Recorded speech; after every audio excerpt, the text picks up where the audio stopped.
여러분 인사 올립니다. 충성! 지난 2월 4일이 입춘이었습니다. 며칠 지나갔죠. 또한 2월 10일이 대한민국의 추석과 구정으로 연결되는 연휴 사흘 동안을 지났습니다. 이제는 오늘도 날씨가 따뜻한 걸 보니까 앞으로 계속 화창한 날씨가 계속될 거로 생각이 됩니다. 그러나 여러분들이 지금 앉으신 이 자리가 대한민국 수도 광화문 사거리 어디입니까? 이승만 광장입니다. 그렇죠? 이승만 광장. 그래서 제가 지금 우리 손선대 대표님께서 말씀을 하셨지만은 그 이승만 광장에서 매주 토요일마다 우리가 애를 쓰고 대한민국 장르를 위해서 만세를 부르고 떠들고 있는데 이것이 실현되려면은 이승만을 좀 우리가 알아야 되겠다. 그분이 무엇인가를 그래서 생각하다 보니까 우리 영화가 때 마침 나왔어요. 기적의 시작이라고 대한민국의 건국 대통령 이승만의 영화 나와서 그거를 한 번씩 배워드리면 좋겠다 이런 생각이 떠올라가지고 제가 가만히 생각해 보니까 여기 나오신 분들이 매번마다 한 6, 700명 나오시거든요. 그리고 이제 여기 나오신 분들하고 다른 종교단체 다니는 교회 외국들 따져보니까 제가 아르트시 출시가 아르트 따져보니까 한 1000명은 무단히 나올 걸로 생각을 했는데 현재까지 아직 1000명이 달성은 못했어요. 그래서 오늘로써 그건 마지막으로 접으려고 합니다. 오늘 안 보신 분은 오늘까지 접고 이제 그것은 무료로 입장 보고 건국 대통령 이승만 하는 것은 어느 분을 접고 건국 대통령이라고 건국 대통령 이승만하고 건국 전쟁은 조금 달라요. 감독이 다릅니다. 그래서 그건 각 영화관마다 하니까 가서 별도로 보시다 이렇게 생각을 해서 그건 별도로 가서 보시고 이번 기회에 우리가 우남 이승만이 누군가를 확실히 알았어야 하고 이제는 알 줄 믿습니다. 그렇죠 여러분? 그래서 제가 이제 이승만 그걸 보면서 생각하는 것이 이승만의 분노란 책이 있습니다. 이승만의 분노. 그분의 분노가 뭔가? 분노가 크게 나눠서 5가지예요. 5가지. 그 책을 쓴 사람이 누군가 봤더니 전광훈 목사예요. 여러분 전광훈 목사 말씀 들어봤죠? 그분이 쓴 거예요. 그래서 그걸 가만히 읽어보니까 분노가 사람은 생각하는 것이 깊어지려면 분노를 가지고 있어야 됩니다. 철두철미한 분노가 있어야 돼요. 그 첫째 분노가 뭐냐? 우리나라 왕정을 이끈 왕제도 이것이 이시조선에서 27대를 이어갔어요. 태종, 태세, 문단세 이렇게 해서 27대를 물어갔는데 그 제도가 능력도 없고 실력도 없고 당파싸움 오직 왕만 되기 위해서 더러 당파싸움하는 이건 무능하고 부패한 정권이다. 이것을 이렇게 하면 안 된다. 미국이나 영국같이 자유민주도 우리가 투표를 해서 뽑든지 훌륭한 사람 대한민국을 이끌 사람을 뽑아야 되겠다. 이걸 없애야 되겠다는 것이 그분 머릿속에 다는 첫째 목표예요.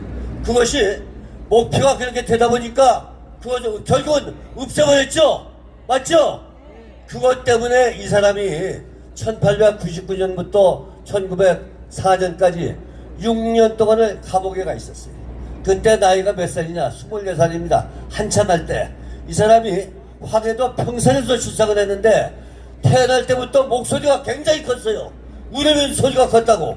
근데 말수가 쏠다고 어려서부터 총명해가지고 야 이놈은 뭐 하나 하겠다고 했는데 그때는 우리가 기독교가 들어오기 전에요.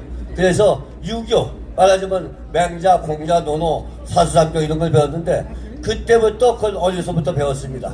그러니까 사람이 총명하고 또 고집이 있어요. 이렇게 하다 보니까 그렇게 하다 크다가 기독교가 들어오는 바람에 그 교회를 다니기 시작했는데 그때 이 왕정제도를 무너뜨리다 해서 대역죄를 받아가지고 한 6년 동안 한석 감옥에 가서 고생하는 동안에 여러분들 사진에 보셨죠? 영화 이번에 보시면 사형 선고를 받아가지고 여기 손에 목에 칼자국 한 조각 설잡을 말고서 죽기를 기다렸을 때 그때 이분이 통한 게 있습니다. 뭘 통했느냐? 내가 이대로 죽는 것보다는 하나님을 믿어야겠다. 나를 살려주실 분이 하나님뿐이 없다 해가지고 그때 기독교 입국을 한 겁니다. 그 대한민국을 세울 때 반드시 한국의 대한민국의 정체성은 기독교 입국민으로 그래서 세운 겁니다. 맞죠 여러분? 그 다음에 두 번째는 뭐냐면 우리가 이승만 대통령이 한참 잘하고 했을 때 외적의 침략을 받아가지고 1910년 한일 합방선부터 한참 젊어서 활동하는 외적의 침략을 받아가지고 이 사람이 미국을 가게 됐어요. 선교사의 도움을 받아가지고 미국을 가게 돼서 그 나중에 보니까 그 일본 놈들이 어떻게 지독한지 우리 할아버지, 아버지, 어머니를 전부 전부도 더 못 살게 하고 때리고 찔르고 죽이고 이렇게 악독한 짓해서 이놈들은 반드시 처없애야 되겠다 이렇게 얘기를 했는데 우리가 힘이 없잖아요. 그때 이놈들이 쳐들고 하도 저기 돼서 독도도 자기 땅이라고 쳐들어 왔을 때 평화선을 거가지고 우리가 우리 힘으로 우리 땅을 지켜야 되겠다 이런 것에서 이 사람이 평화선을 거서 대한민국을 계기가 된 겁니다. 그 다음에는 이걸 하면서 그 사람이 이제 나중에 대통령이 됐지만은 6.25 전쟁을 겪어보고 그놈들은 6.25 전쟁을 나올 때 공산군들은 우리보다 더해요. 아주 악독하고 지독하고 우리 심지어 그 대나무 칼을 만들어서 우리 아버지 어머니를 다 칼로 찔러 죽이고 무덤에 죽이고 이래서 공산주의는 안 되겠다. 이건 종북주의라는 이 세계 안 되겠다. 내가 대통령이 되면 반드시 없애버리겠다. 이렇게 해가지고 그 북한놈들 종북주의한테 원한을 품었던 겁니다. 그 다음에 마지막으로 가만히 보니까 이 사람이 미국 가서 영어도 잘하고 해가지고 대학을 세 군데 다니면서 박사 다 받고 했는데 철학 박사, 문학 박사 다 받았는데 이 미국 애들이 보니까 한국을 이용해 먹으려고 하는 거예요. 이용해. 그러니까 자기들이 같은 파트로 존대해줘야 되는데 이용해 먹고 하니까 자기들 그걸 다 쏘려주고 미국 다 애합을 다 물리쳐가지고 대한민국은 이런 식으로 나가겠다.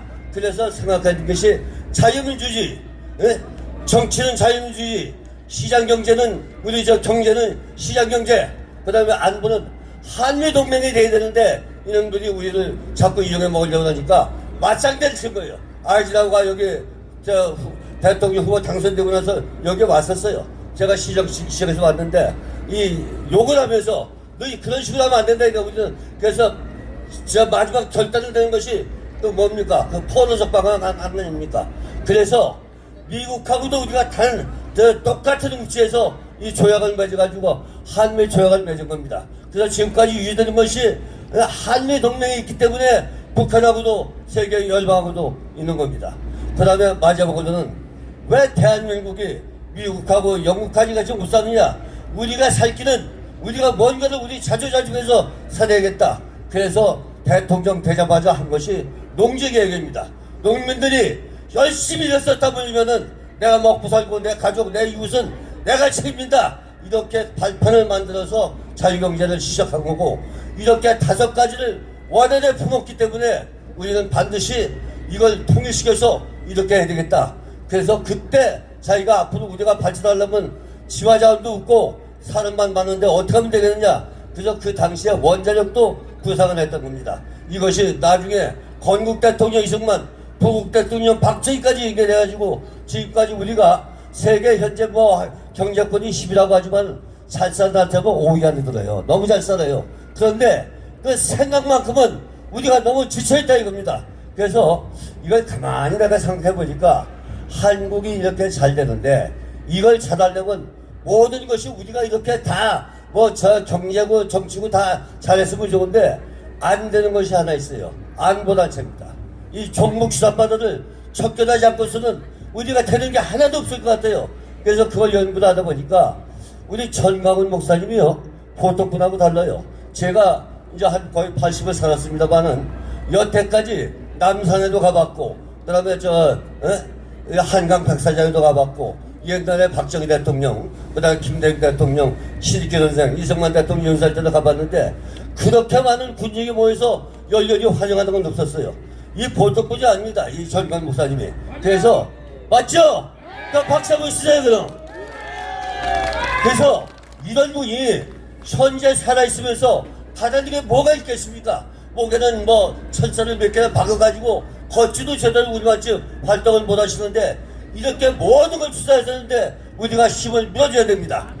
제 생각 같아서는 이분이 받아줄지는 모르겠지만은 이분이 국무총리를 해가지고 현재 윤석열 대통령에서 국무총리 해가지고 국무총리하면 두 번째 아닙니까? 그러면 다른 건 몰라도 종북주사파 척결은 대한민국에서 최고의 간부가집니다.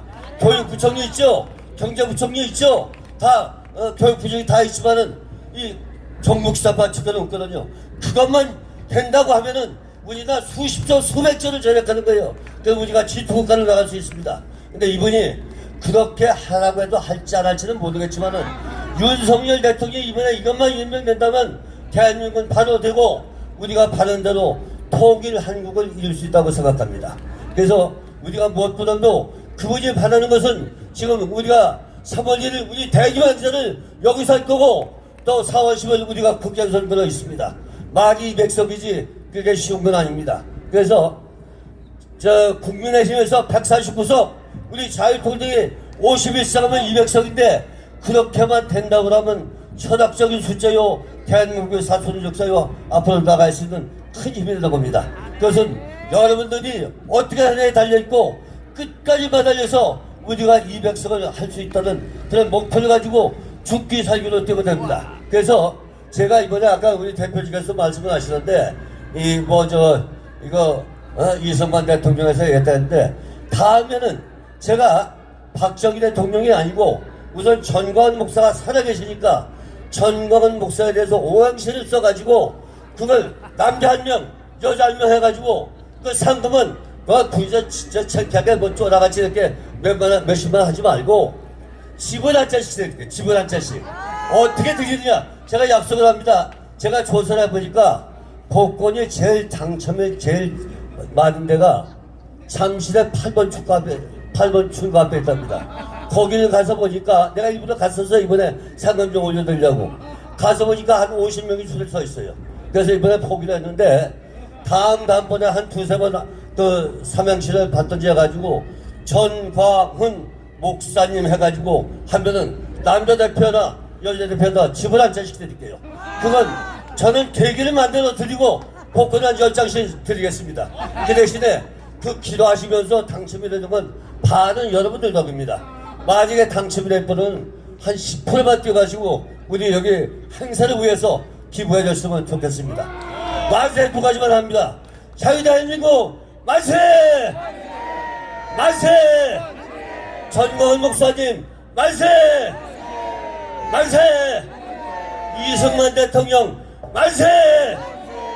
만세! 감사합니다.